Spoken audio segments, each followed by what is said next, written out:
In the beginning, there was nothing. Then God said one word, light, darkness. He separated them and called it good. Day 2, he built the sky, a ceiling above the seas. Day 3, mountains rose, oceans settled. The land woke up. Then he planted forests, gardens, life that fed itself.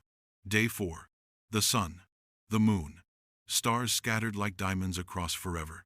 Day 5, water explodes with life. Sky fills with wings. Day 6, land animals filled every corner. But he wasn't done. He made humans in his own image, 2 people in a garden. He gave them dominion, rule over everything he made. He looked at everything he made, and he saw that it was good. Day 7, he stopped. He rested. He blessed this day, made it holy, and from nothing came everything. God created paradise, but paradise was lonely. So he made Adam from dust, from nothing. Adam's first job, name everything. The whole world depends on his words. But naming things doesn't fix emptiness. Not really.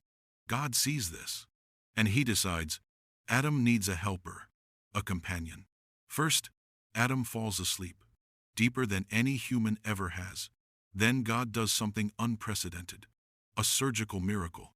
From his rib, from his own body, a new creation. The first surgery ever, the first anesthesia ever. Perfect. Adam wakes up, everything is different. He sees her, and nothing makes sense anymore. Adam doesn't know what to call her, so he says the first word that comes, female. Then he finds the right word, Eve. She is Eve. God gives them one rule, one boundary. The tree of knowledge sits in the middle of everything. You can eat from every tree, every single one, except this. Eat from this tree and you will die.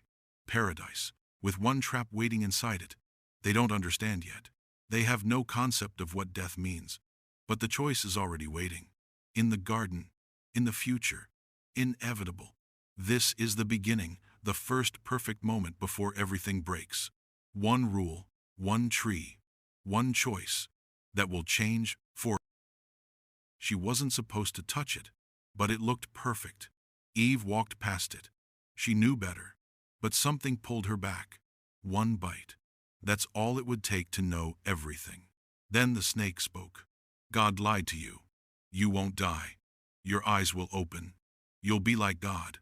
Knowledge, power, equality, everything she was promised. Eve ate. Nothing happened.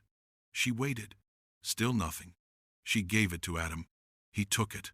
The moment he swallowed, everything changed. They saw themselves. They felt exposed. They felt afraid. Where are you, Adam? God's voice fills the garden. And they hid. Because now they knew the difference between good and evil, and they had chosen wrong. One choice. That changed everything. They had everything.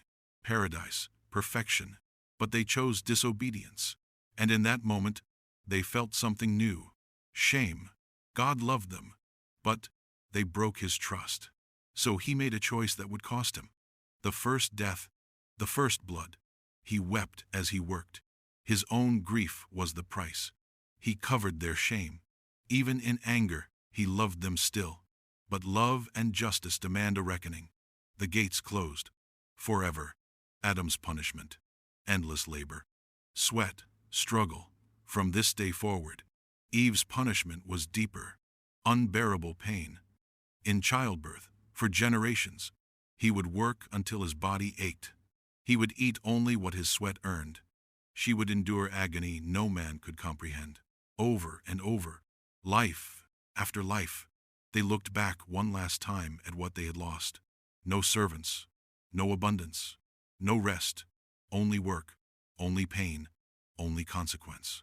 And they entered a world that would never be Eden again. They had broken paradise. Now they would have to survive in the world they created. The gate remained sealed, a reminder of what was lost. Every bead of sweat, every scar, a permanent echo of disobedience. They were no longer God's garden. They were now the world's burden. And humanity's greatest story began not with paradise, but with loss. After they were cast out of paradise, Adam and Eve built a home with their own hands. Then came Cain, their first son, a blessing they never expected. And then Abel, two brothers, two very different paths. Cain worked the soil, day after day, crop after crop. Abel tended his flocks. He was gentle. He was careful.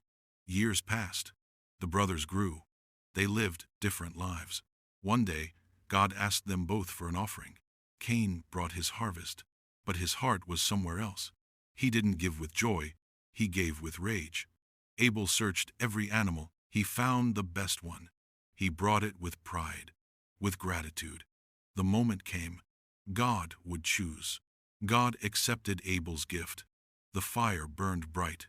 God rejected Cain's offering. No fire, no acceptance. Something broke inside Cain. His brother was chosen. He was not. Jealousy turned to rage. Rage turned to something darker. The first murder. The first blood.